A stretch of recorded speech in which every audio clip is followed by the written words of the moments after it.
Nós celebramos o primeiro domingo do tempo comum, do tempo da quaresma, perdão, e a palavra de hoje nos exorta quanto à observância quaresmal. Quaresma é um retiro espiritual, e mesmo o número 40, ele não é um número meramente cronológico, mas 40 anos se passa uma geração, biblicamente falando. Então, o número 40 aqui está relacionado à passagem de um estado de vida para outro. É por isso que a quaresma não pode ser um intervalo entre excessos. Esses dias perguntaram para mim, padre, eu estou fazendo jejum de fofoca. Eu falei, não, fofoca você tem que parar. Então você vai parar de fofocar na quaresma e depois você vai voltar? Vamos pôr o assunto em dia. Não é? É um jejum, você faz uma penitência para você, moderar seus apetites. E sempre entendendo, gente, que Deus ele não é masoquista, ele não se deleita com o sofrimento humano, mas a penitência, essa continência que nós assumimos na quaresma, é para moderar os nossos próprios apetites, nossas próprias inclinações. De fato, ele se agrada do nosso empenho, mas é importante para nós isso. E um aspecto importante que a primeira leitura nos apresenta é a necessidade de interpretarmos a nossa história à luz de Deus. Santo Agostinho tinha uma expressão, memória Dei, memória de Deus, no sentido de visitar o percurso da sua história com Jesus. Entendermos, gente, que Deus está conosco em todos os momentos. Normalmente nós identificamos Deus somente nos momentos bons, Quantas vezes quando a pessoa passa por alguma dificuldade, começa a perguntar, mas o que é que eu fiz para merecer isso? O que é que aconteceu para que de fato isso acontecesse? Como se em algum momento Deus se apartasse de nós. É claro que nós podemos nos distanciar da presença dEle se vermos uma vida errada, ou mesmo, como diz Efésios 4:30, entristecer a presença do Espírito Santo em nós. Isso pode acontecer, mas eu não posso interpretar Deus somente quando é conveniente. Então Deus é bom somente quando tudo acontece do jeito que eu acho que tem que acontecer, mas quando acontecem coisas ruins que não são diretamente de Deus, a gente tem dificuldade de interpretá-lo. É por isso que temos que visitar a nossa história. E vamos ser sinceros, gente, na sua vida não acontece coisa boa e ruim? De todos nós é assim. Quando o povo vai dizer lá, meu pai era um arameu errante, está falando de Jacó, quando vai ao Egito, e ali começa a dizer todo o sofrimento que passaram, mas de um Deus que interveio na história e tirou o povo da escravidão. Só que não foi de um dia para o outro, gente. O povo sofreu, o povo passou dificuldade, e nós temos que entender que nós não podemos espiritualizar demais as coisas, porque senão, aquilo que eu sempre falo para vocês, a gente vai arrumando culpado, e nunca assume a responsabilidade e interpreta de fato a vida à luz de Deus. Olha, gente, tem coisa na vida que nós temos que ter humildade de dizer que nós não vamos entender, é ou não é? A gente não sabe muitas coisas boas que acontecem, outras ruins também não. O que nós não podemos é ficar criando interpretação para justificar aquilo que temos passado. Por exemplo, quando as tragédias que nós passamos, e se você não passou, eu tenho certeza que alguém próximo você já passou, e as tragédias, elas mexem muito com a gente, não é verdade? Quando acontece alguma expressão grandiosa de maldade, basta você olhar hoje as redes sociais, quanta coisa ruim aconteceu, não é verdade? Quanto mal, e qual que é a tentação nossas vezes de achar porque acontecem as coisas ruins, como se Deus não tivesse prestado atenção, como se de fato Ele, por alguns Ele tem uma atitude benevolente, para outros, não. Está errado, gente. O mal no mundo é distanciamento de Deus. Eu toda hora me aproximo, me distancio de Deus, mas eu não posso olhar essa realidade como se Deus estivesse dando uma culpa para mim. Gente, vamos ser sinceros, todos nós aqui, se Deus fosse agir conosco segundo uma lógica de castigo a partir daquilo que eu faço, quem de nós estaria aqui hoje? Se tudo que eu faço eu fosse punido, tudo que eu faço de bom de fato tivesse mérito. Esse é o problema dessas teologias de hoje. A teologia coach, a teologia da prosperidade, que é tudo mentira, gente. O mundo não é desse jeito. O mundo concreto tem que ser abraçado com uma fé concreta e que se olha à luz da palavra, mas não a partir da conveniência. Todos nós passamos por dificuldade. Olha, por exemplo, já disse para vocês algumas vezes, o meu irmão, imagina, com 11 anos, faleceu, um acidente. Não acredito que Deus quis que ele morresse desse jeito, mas aconteceu. Não foi algo que ele quis, desejou, porque não é possível que Deus escolhe uns para morrer desse jeito e outros de outro, de maneira mais tranquila. Não é assim que funciona. Nós temos que entender que existem situações que fogem do nosso controle, mas nós precisamos em todas elas estar com Deus, porque Ele é transformador. A graça transforma, ela corrobora, ela fortalece a nossa vida, mas desde que nós olhemos a nossa história com verdade. Portanto, o primeiro passo dessa quaresma, espero que você tenha reservado um tempo de oração. Comece a olhar a sua história, comece a apresentar suas situações para Jesus. Para de deixar para a semana que vem, para depois. Começa a se olhar com verdade a transformação para ser vivenciada, porque a primeira leitura nos apresenta de fato esse Deus que transforma, mas num ambiente de consagração. Perceba, Ele leva ao sacerdote as primícias, os primeiros frutos, como um gesto concreto de comprometimento com Deus. É por isso que na quaresma nós assumimos algumas práticas: o jejum, a esmola, a oração, porque ela é um gesto concreto de expressar esse relacionamento que nós queremos ter com Deus. E Deus não pode ter um lugar periférico em nossas vidas. E a quaresma não pode ser uma dieta religiosa, espiritual. Você pode comer algumas coisas, você vive algumas situações de maneira vazia. Olha como que Jesus vai ao deserto. Ele vai cheio do Espírito Santo. E você percebeu que em nenhum momento Jesus dialoga com o demônio? Em nenhum momento ele fala. A partir das perguntas, ele só responde com as escrituras. Está escrito, está escrito, está escrito. Esse é o nosso problema. Nós dialogamos com o mal. A gente flerta com o mal. Nós não apresentamos e fugimos na ocasião que aparece. Gente, entenda uma coisa. A tentação, ela não é sobrenatural. O tentador é o demônio. A tentação é humana. Você sabe que o demônio ele não tem acesso aos seus pensamentos, mas ele sabe para onde você está olhando. Ele sabe porque você expressa isso. Nós comunicamos muito pelas nossas posturas. E por que é importante dizer isso? Porque tem muita gente que responsabiliza o demônio por tudo aquilo que acontece. Mas tem coisa que nem precisa dele. O povo vai por conta. E se nós não olharmos para a nossa vida e entender que essa mudança eu preciso me voltar para Ele e viver essa transformação todos os dias, nós não viveremos bem essa quaresma. Todos nós precisamos dessa transformação, mas enquanto nós flertarmos, dialogarmos com o mal, não vai acontecer, gente.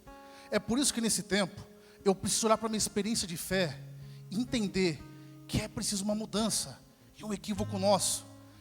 Há uma interpretação ainda entre nós que a religião é o cumprimento de normas, de situações apenas, e que é uma dentre tantas propostas que nós temos de vida, quando na verdade não.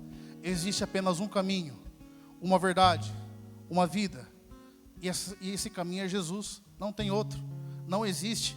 A realidade, a nossa fé, como dizia para vocês semana passada, ela não é baseada em doutrinas, ela é baseada em fatos. Desses fatos se produz doutrina. A ressurreição é um fato, a Páscoa é um fato, a quaresma é um fato. Jesus é alguém real, que viveu e vive. E é a partir dele que nós precisamos da nossa vida, através desse fundamento seguro. Mas se eu começo a perder essa referência e começar a andar de qualquer jeito, não vai funcionar, gente. É por isso que eu tenho falado bastante para vocês aqui, das 5 pedrinhas, lembra?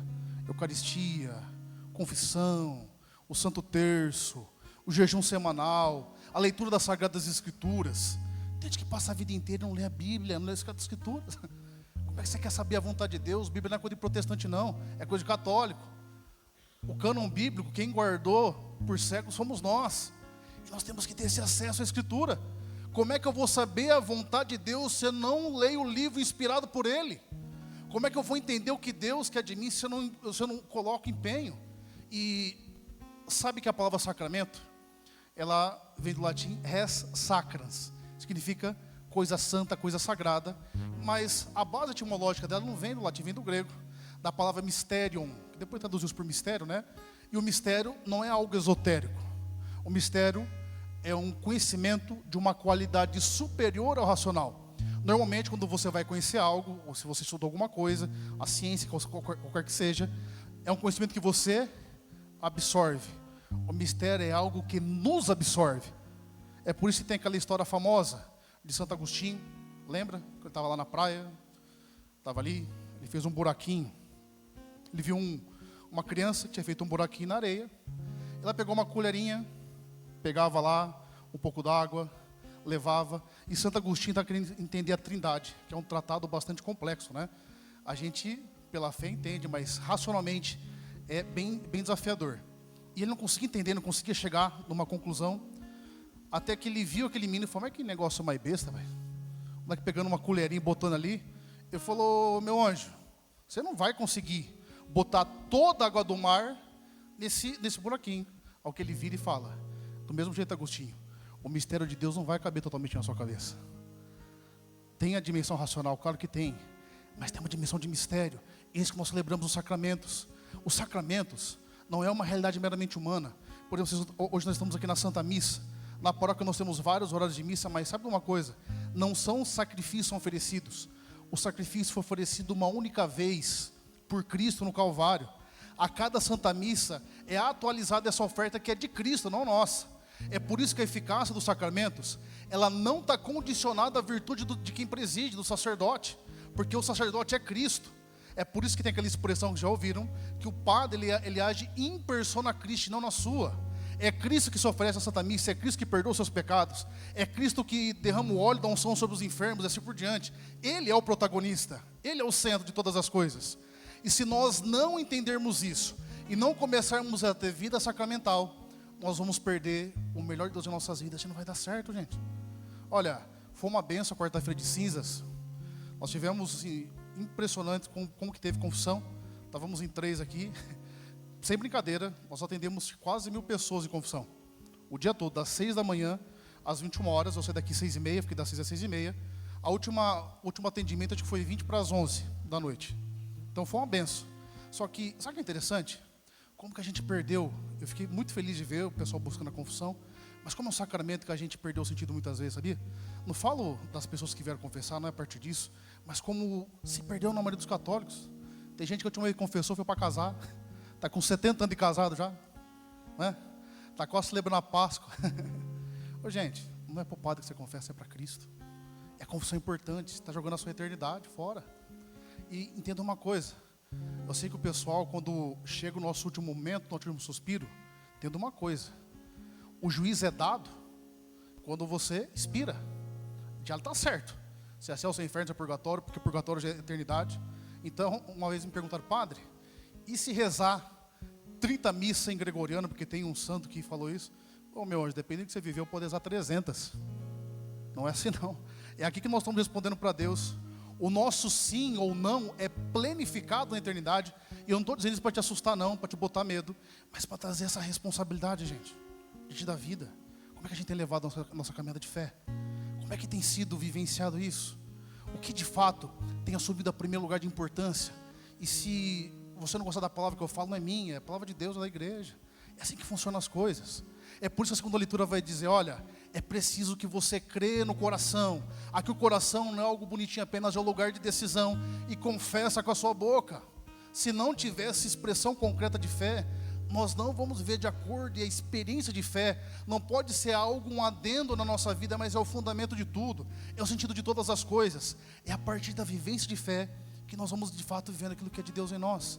Então nesse tempo de quaresma, mais do que a penitência que você assumiu, assuma algumas práticas de oração em casa, em família. Ô, gente, não precisa de muita coisa não. Não estou dizendo que é para você ficar o dia inteiro aqui rezando na igreja, mas se for, reza por mim. Não é isso. Mas é Deus um sentido em todas as coisas, iluminando a nossa vida. Vai trabalhar, trabalha como homem e mulher de Deus, honrado, com os preceitos, com virtude. Entende? Vai no ambiente familiar, viva como homem e mulher de Deus. Vai comer, reza, vai dormir, reza, não é? Estou falando para você fazer grandes jornadas, não. Mas se Deus não fazer parte da nossa história, do nosso cotidiano, que experiência de fé nós estamos vivendo? E o problema nosso é que muitas vezes o nosso catolicismo é muito de tradição familiar. Lindo isso, mas não desceu ainda no nosso coração. Confronta a sua vida. Olha de fato para o que tem que ser vivenciado. Olha para aquilo que tem que ser norte, nossa caminhada, nossa história. A palavra, gente, ela tem que orientar, tem que iluminar. Se não for assim, gradativamente nós vamos nos perdendo e podemos conquistar muitas coisas, mas vamos perder nossa eternidade. Feche os seus olhos, baixe a sua cabeça e peça ao Senhor essa graça.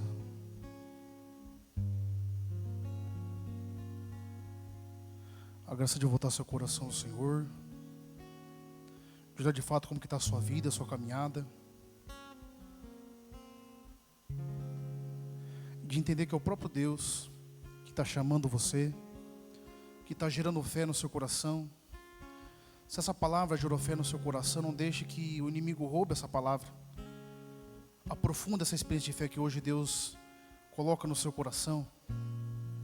Visita a sua história com Deus hoje.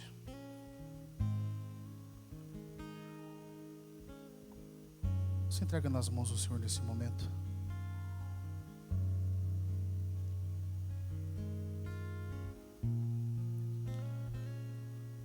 Amém.